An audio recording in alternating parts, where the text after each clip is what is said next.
Hey guys, this is John Sixthsense from the Where Spirit Meets Science Centre. On today's video we're going to be discussing how I learnt I was a medium.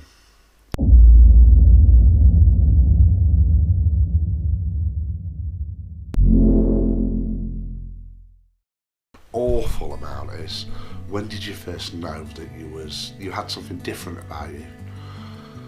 When did I start realising there was an ability and a skill there? Well, basically, my mum's quite a well-known spirit worker, so I grew up around it all. Although Mum kept a lot of it quiet from me until I was at a relevant age till I understood what it was all about. But when I was 4 years old, I used to see it was one particular gentleman actually who used to come and visit my bedroom quite a lot. Nothing sinister, he was quite a nice guy, to tell you the truth, quite protective. I've still not worked out who he is, and I probably never will, because he could be a member of my family.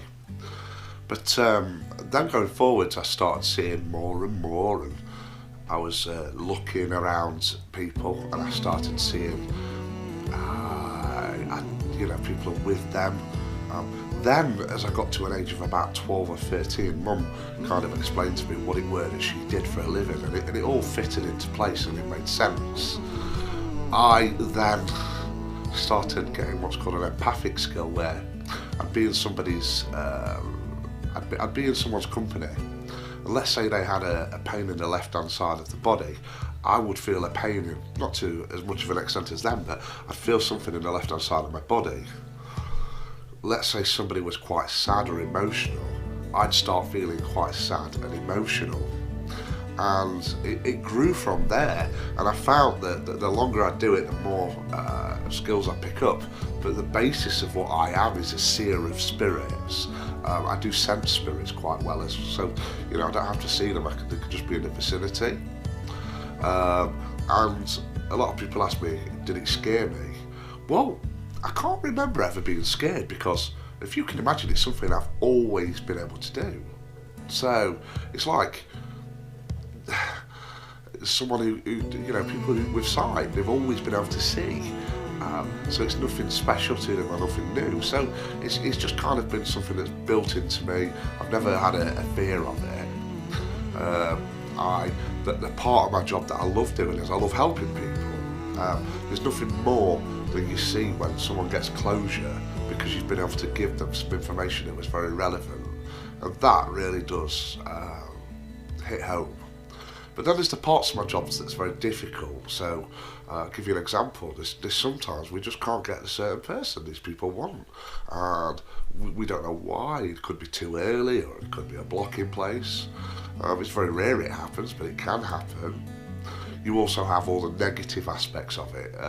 People who don't really believe in what you do, but rather than just letting you have your own opinion, they try and enforce their opinions on you. Especially religious groups. I mean, there's no secret. About 7 years ago, I had a group of born-again Christians pull a gun out on me and hold me there for 6 hours, and told me they were going to kill me unless I stopped doing what I was going to do. Turns out they're all nutcases anyway. So yeah, I've had quite a lot of negative impacts to what I do. But will it ever stop me doing what I do? No, because I can't stop seeing spirits. Does it have a negative impact on my life? Absolutely. I don't sleep very well, and it's not because of the fear. But then we have the exciting parts of the job, where we can really help people.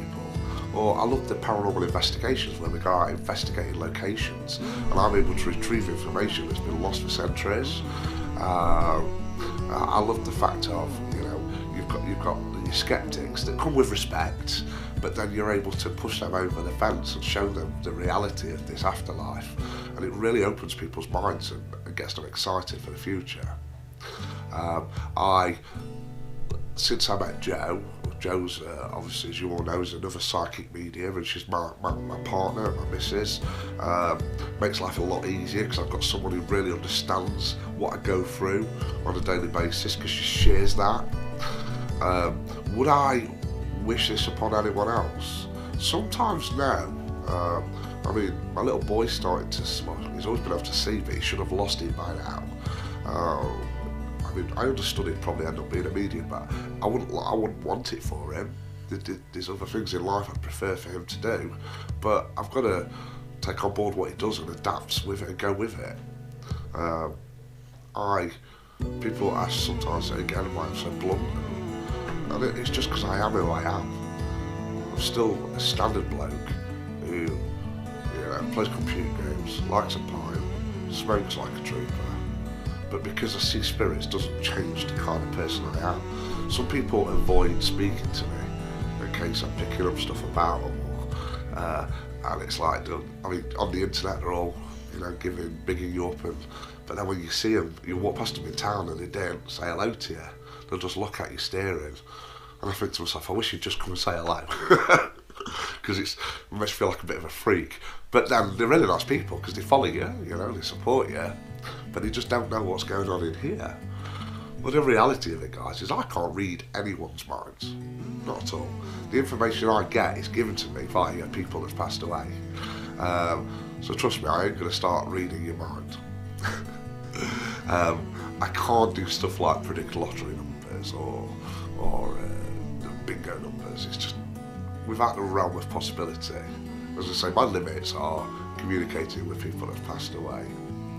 Now, anyone else that wants to become a medium, I find it quite a harsh statement to say, but I don't believe that you can train to become a medium, and this is the big problem I have with the SNU and other places, is that they try to tell you that anyone can do it, and it's not true.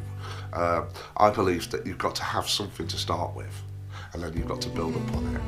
So I was quite lucky because I was a natural medium. I was born a seer, so I didn't really need to develop. Whereas people who can kind of sense, smell, taste, we can then build upon that. They've got a sense that's open, so let's build on it. And people say, what's the best way for me to do it? And it sounds boring, but it's meditation. There's no better way to do it than meditation.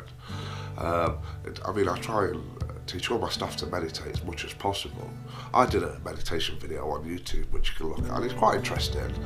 But what we're doing is we're firing on different synapses in the brain, so we're trying to access what's called an REM state of sleep or close to sleep, which allows us to explore certain parts of his brain that we don't usually, hence why we can communicate with spirit.